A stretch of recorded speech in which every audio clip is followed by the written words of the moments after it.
For the past few years, Ricky Gervais, Stephen Merchant, and Carl Pilkington have been meeting regularly for a series of pointless conversations. This is one of them. Testing. Is that all right? Hello and welcome to the Ricky Gervais Show with me, Ricky Gervais, Stephen Merchant. Hello. And the little round-headed buffoon that is Carl Pilkington. All right.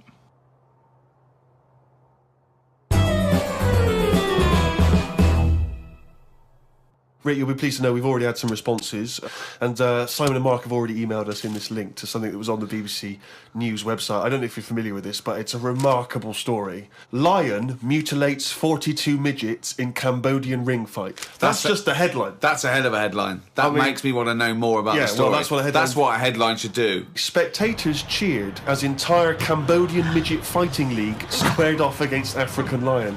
Tickets had been sold out 3 weeks before the much-anticipated fight. The fight was organised when an angry fan contested Yang Shamoni, president of the CMFL, claiming that one lion could defeat his entire league of 42 fighters. Well, the fight was ended, Rick, after only 12 minutes, after which 28 of the midget fighters were declared dead. Right. While the other 14 suffered severe injuries, including broken bones, lost limbs, and they were basically unable to fight But the anymore. lion wasn't hurt? It would have seemed that the lion was okay. Oh, good. Well, that's amazing. Carl, what are your thoughts instantly? I mean, you're bound to have a take on that. See, what's annoying me is I've sent money to Cambodia because apparently they're hungry and haven't got any energy. So what's going on?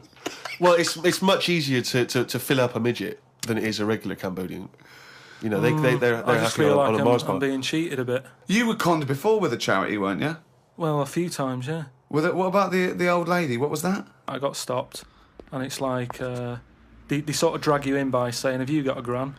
And I said, "No, they died," and that. It's like, "Oh, did they die of the cold?" No, she's, ill. What have you? Just old age. He said, "Well, what happens with a lot of people's grans is they die in the cold, right?" So I was like, "Oh, that's bad, isn't it?" Anyway, so she's chatting and she's showing me pictures of these old women who look cold, right? Saying, "Look at her, that's Edna. She's got no family. She can't pay the bills and all that." Yeah. So I'm like, "Oh yeah." Anyway, it goes on for about 15 minutes, and you feel bad. You give them your bank details, right? And what happens is every couple of months you get a letter from Edna. Well, it's not from her; it's typed up and what have you. But there's a picture of Edna, right? And it's saying, "Oh, this December, Edna's going to be extra cold. It's cold outside. She can't afford to pay the heat and what have you." Yeah. Keep going, right? So you keep paying every month like £5, whatever. Get another letter a few months later, right? Edna's sat there. She's got a tan. What do you mean she's got a tan? Well, when they said, she's cold, I thought they meant for the heating, not to send her on holiday for a month. She sat there with a tan. I'm not joking. Are you sure it wasn't just a sort of a slight problem in the printing? No, definitely. Sure, she looked well happy. Sure, it wasn't liver failure. You see, when does it become bad to avoid people like that? Do you know what I mean? Because some people say you shouldn't. They're people like us. They've just had a bit of bad luck. Well, of course they are. Yeah, I know, but I remember one on our estate, right? And she was a bit. What's the word that you can use? Because I don't want to offend anyone. But I'd say but sort of mental homeless. Is that a term? That's the official term. I think that is the new official term. It's mental homeless-itis. Right. So she lived on the estate and what have you, and she aged. How was she homeless if she lived on the estate? Well, she sort of decided to stay around there because I think people on the estate spoke to her more than people who had money. So this mental homeless woman on the estate, and what she used to do, right? She acted quite normal, and she used to always push like a pram around with her, right? Everyone was like, "She can't have a kid, can she?" Right? And she was dead happy every day. She was up and down, walking up and down the road. Anyway, one day she sort of walked past, right? Turned round and looked in the pram. There's a bucket with a face on it.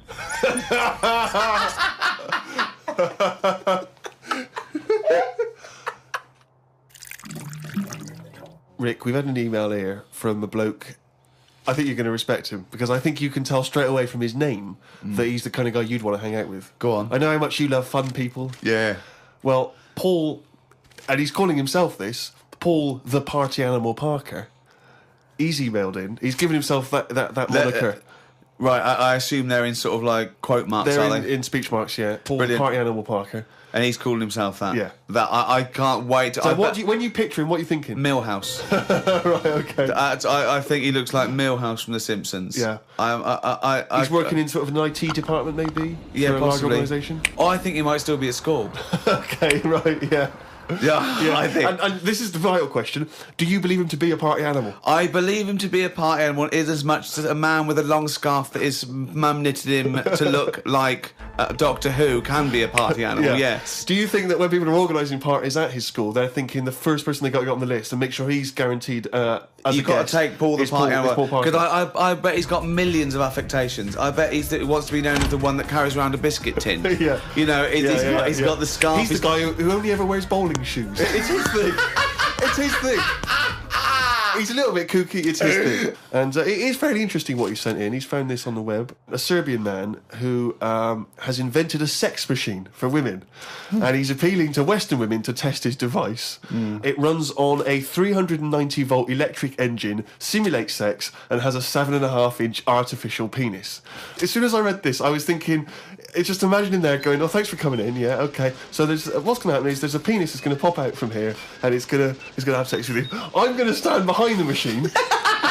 I've got to stand behind here. There's a lot of dials and stuff. I don't want to bore you with. Well, why do you have to stand behind it? I can't. It's technical stuff, but I got to be behind the machine. But there's no penis on the robot at the moment. It's just a hole. No, don't worry. What'll happen is I'll switch the machine on. I'll go behind, and then a penis will appear. Will it be like a metal-looking penis? It will be a robotic penis, but it will seem like it's a regular fleshy human penis. So you've made this sort of like robotic penis look really realistic. It's really realistic. You will not be able to tell the difference between, say, the robot one and mine, for instance. Okay, well, I don't want to see yours. No, there's absolutely not. Because I've not come around here to have sex with a person. I know, you've come around to test the machine. Yeah, and that is exactly what you're going to get. Okay, like a piece of mechanical action.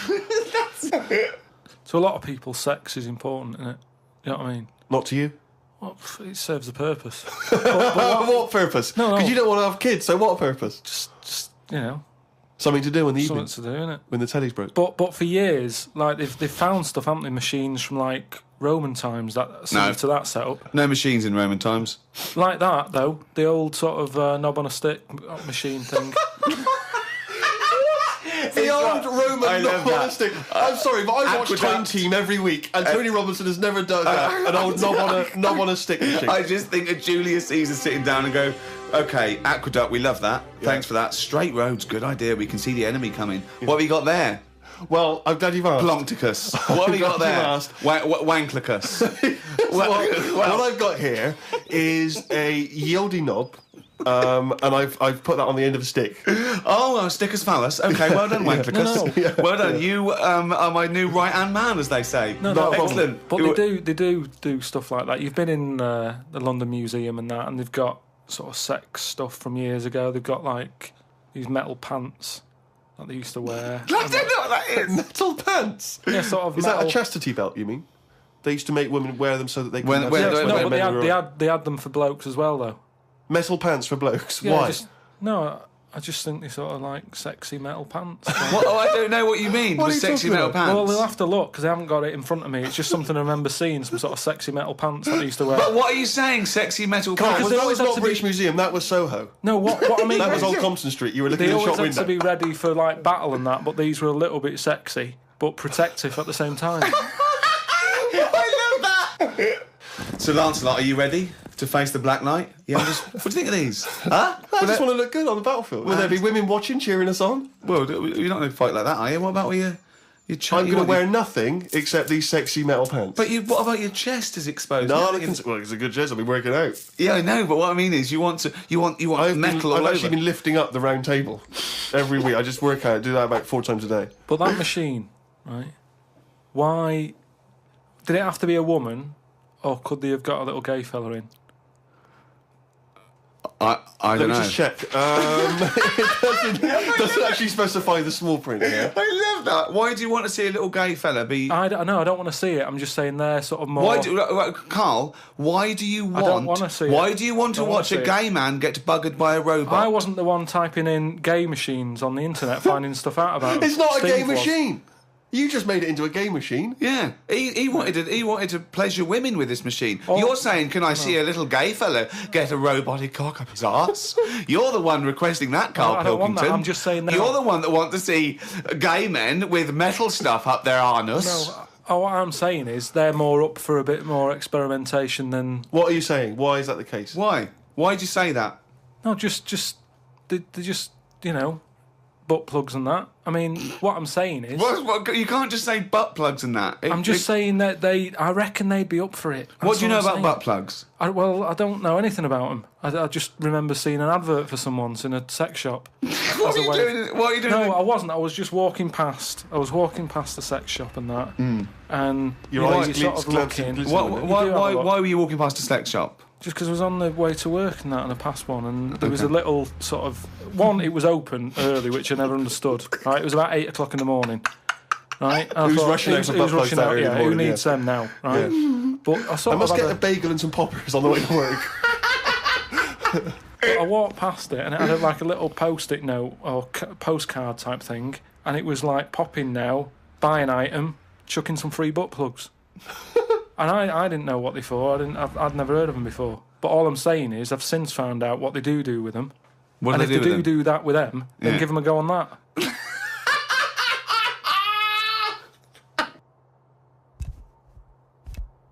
Another email here. It's an interesting fact. I'm hoping it's true. America's first nudist organisation apparently was founded in 1929 by 3 men. Now, what intrigued me when I read that is the fact that it's clearly 3 blokes just trying to meet some nude women. They're all 52 balding. Exactly. With little, sort of those gold-rimmed glasses. Yeah. Yeah. And they're just wandering around, and it's all quite saggy down there, and they're just knocking on doors saying, we've just set up an organisation, it's perfectly above board, completely legitimate, it's a nudist organisation. You got any women in there that want to come and join us? Because we haven't got any female members at the moment. Got any women in there interested in, volleyball or trampoline? I can't be doing with it, me. You hate nudists, don't you? Nudists. I don't understand what it's all about at the end of the day. And here's something, right? Do you know, like, when you're a bloke nudist, right? Do you ever get any who just have, like, a small knob? I don't know. I don't understand the question. What's that? What's your point? Well, are there any blokes who are knocking about who just have a normal-sized knob, or maybe a bit smaller than normal, who are happy wandering about showing off what they haven't got, if you know what I mean? I don't think nudists are just doing it because they're so proud of their knob. No, but there's got to be a little bit of that in it, isn't there? Just saying, most blokes who, nudists, they must be pretty confident in themselves to, I looked once. What? Where are you? Because What is this? It's natural, that's what I'm saying. What do you mean? This is Carl takes a sneaky look at menscocks.com. No, what I'm saying is, it's natural. What's this happening? You were in a gym. No. A lot of guys are getting changed, and you were just checking out their knobs. You're at your bedroom window with a pair of binoculars, and there was a little fella across the road getting changed. I was at some night out once. Right? Go on. So you were at heaven, and you were in the toilet. It was some night out, and some people come running on the stage. Right, some music started coming on, and these 4 people ran out. It was 2 women. So 2 you were at a blokes. gay strip club. It wasn't gay in that. It was just a normal night out. Well, some sort of party night out. Right. These people come running on, right? You got 2 women, you got 2 blokes. Right. They whip their knickers off, the fellas whip their undies off. At the same time? Yeah, all at the same time. Was it like a choreographed thing? So that happened, and all I'm saying is, right, before I had a look at the woman's bits, right, I just had a little cheeky glance at the fellas. Why? Just checking it out, just seeing is everything normal down there. Why weren't your eyes drawn instantly to the ladies' bits? No, don't believe me. I had a look at that. All I'm saying. But you went to the guys first. I didn't know how long pants were going to be left off for. So you didn't want to miss your opportunity, is what you're saying? You saw a window of opportunity to see some men's bits, and you thought, I better take it. No, because this may never happen again. No. So what happened? So there's 2 women, 2 men, right? I don't know what sort of event this is where you're looking at anyone get their knickers and pants off. I don't know why you're looking at all. So you go right. There's knickers and pants off. Right. Let's check out the knob and testicles first. You're telling me you've never, like, when you've been in a gym or anything, you've not just sort of turned your head, had a look, and gone, all right, yeah, that's all right. Yeah. So let's just get this question right. Have we ever been in a gym and just taken a sneaky glance at a man's genitals? Is that your question to us? Right. For me, it's the same as when you see someone who's a bit odd 2 heads or whatever. Well, I'll be honest. If I was in a gym and a bloke came in with 2 heads, I'd look. I'd get a sneaky glance in the mirror. I'd go... Sorry, but you'd look at his genitals or his 2 heads? His 2 heads! Or would you sneaky look at the heads and then think, I wonder if he's got 2 cocks? And just... I'd have to have a look there. If I'll tell you what, and now I admit it, if I'm ever in a gym and a naked man with 2 heads walks in, I probably will check out the genitals as well, just to make sure that he's got 2 of everything. Can I tell you the thing that always freaks me out? I do sometimes go to the gym, and I live in North London, and the thing that always freaks me out is if there's an elderly man, often quite short. I'm always freaked out because there's at least 2 I'm aware of who've got very, very large penises. And I always find that really disturbing because sometimes you can't help but notice because it's like Godzilla coming through the change room. Do you know what I mean? Oh. So that I do admit, that's the only instance where my eye has been naturally drawn to it. Do you know what annoys me in gyms? Where people walk round happily naked all the time whistling. They get weighed naked, pop a towel on and take off 3 ounces. How exact have those measurements got to be? Yeah. Do you know what I mean? Pop a towel on. I mean, unless you're going on the space shuttle, I reckon you could give or take a couple of stone. Yeah, exactly. Yeah. Absolutely right. Well, we've put that to bed. Carl, can I ask you a question? Go on. I know this is what a lot of the fans are already wondering. Is there going to be some monkey news today? There's got to be. Of course there is. Yeah? Yeah. All right. Question. Well, I'm worried because maybe this will steal your thunder. But Sarah has emailed this in, a chimp mauling under investigation. I know you're concerned, because this actually fuses 2 of our greatest features, Monkey News and Knob News, into one seamless whole. Oh. Investigators said they are trying to figure out how 2 chimpanzees that viciously attacked a visitor at an animal sanctuary escaped from their cage. This is the grim bit. The chimps chewed off a man's nose and severely mauled his genitals and limbs.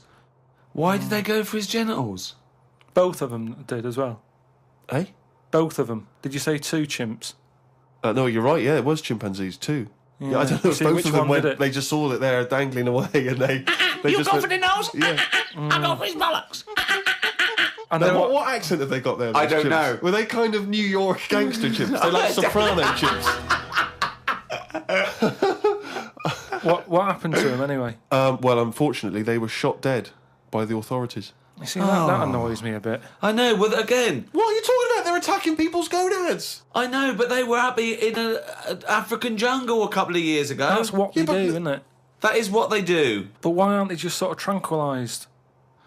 Where was Why this? have Was I this been in the zoo? accused like it was my fault? Just because I happen to be reading... Sarah, who emailed it in, the one who should be getting a It bollocking. just annoys me how one way it's kind of like, we're trying to save the pandas, and then the next day someone's shooting them or whatever. I've talked about this before, about St. George killed the last dragon, right? No, it didn't exist. It's the same thing, though. No, there's never been any dragons. No. It's a mythical creature. Well, you don't By know mythical, that. it means we made this up, like the unicorn. I don't even... What was your point about the dragon? What's that got to do with Because this? I'm saying out, like, why is it all right to be going around, going mental with a gun, shooting all the monkeys and killing them? Because one day we're going to run out. This was an animal sanctuary, though. So presumably they had quite a cushy time there, because most of the ones I've visited, they've always got it easy. They're hanging around on tyres, they got comfy chairs, they're wanking. They're going berserk, they're loving it. But hang on a minute, you've just answered your own question there. You said they're in a sanctuary, so they haven't had a good upbringing. So they're going to be a bit more, like, madder than other monkeys, aren't they? Because that's where the ill ones go, isn't it? Sorry, what do you understand by sanctuary? Well, I've been to one for seals. It's not like a borstal. Yeah, exactly. He thinks it's a borstal. It's like scum. That they did some bad stuff in the jungle, and they had a little monkey court, and they went send him to borstal. Well, what is it then? No, it's a monkey sanctuary where it like a haven. Well, it's not a haven, is it? They've got a bullet in the head.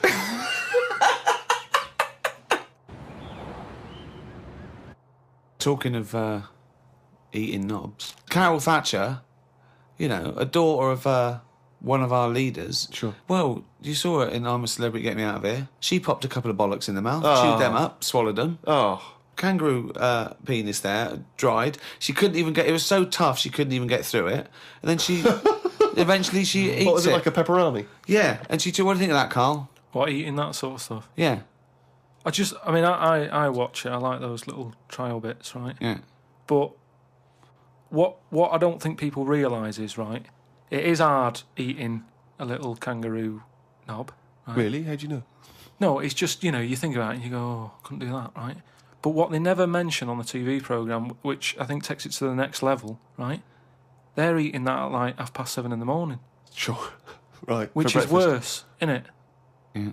Do you know what I mean? If I was there and Ant and Dec said, right, Carl, eat the knob, I'd go, hang on a minute, give us a few hours, let me get some rice and that on my belly and just sort of fill me up a little bit more. I'll pop back at about 6:30 this evening, right. have it ready. And I'd be happier then. It's just that thing of, you don't want to eat animal genitals on an empty stomach. So what are you saying? You could... I'm saying like I could eat a knob at night, but just cut that there. We'll loop that. If any DJs are listening, just take that quote. I could eat a knob at night by Carl Pilkington. Maybe do a dance remix. Yeah, I think maybe you're sort of a house producer, and you could maybe get some kind of high energy beat going, and then we could just send that out to some of the gay clubs. I'm sure it'd be really popular. Please, anyone send us, that looped with a nice little, funky house beat. Carl Pilkington saying I could eat a knob at night. Rick, it's that time again. It's what everyone's waiting for. Can you do the jingle for us? Oh, chimpanzee, that monkey news. Right, this week the monkey news is about, we all know, like, there's monkeys knocking about that aren't happy in this country. Sure. It is a big problem, it's an epidemic. So they've set up like this place. Okay. Where they all go. The ones that aren't happy in a zoo and what have you, it's getting them down. They can phone a number and they'll come and pick them up. Pop them in this house place, right? And basically, they can run riot in there. Yeah. They get freedom to sort of cheer themselves up. There's 3 people running this place, right? So these monkeys, big house and that. PlayStation, anything they want. Gym, all that lot. Gym. One of them wanted to mess about with the woman's breasts. Right? Which woman's breasts? The woman who works there. Right. Right? And she was like, right, pack it in, we've all had a bit of fun.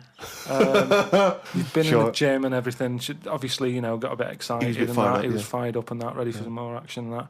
He's trying to have a go on this woman's breast, right? She was like, a go. She was like, no, you're not doing that. Pack it in and all that. The boss who's running the place was like, come on, let him have a go. No. Right, you're talking shit. So anyway, right, so he's there and he's... So the boss says, yeah, you can have a group. The boss is saying, let him have a go. Come on, Rita, if Monkey wants to play with nipples, let him. So she's like, I'm not happy with this, and he's going, come on, you know the rules here, we've got to cheer these monkeys up. This is absolute We've bollocks. Actually, no, and in the end, because she didn't allow it to happen, the fella bloke sacked her, got someone else in. I want to see the advert he put in the Guardian media page. I love that. Woman wanted to let chimp feel tits whenever it wants. Well, it's all up there. You're talking absolute shit again. Well, we'll see. That is no way that happened.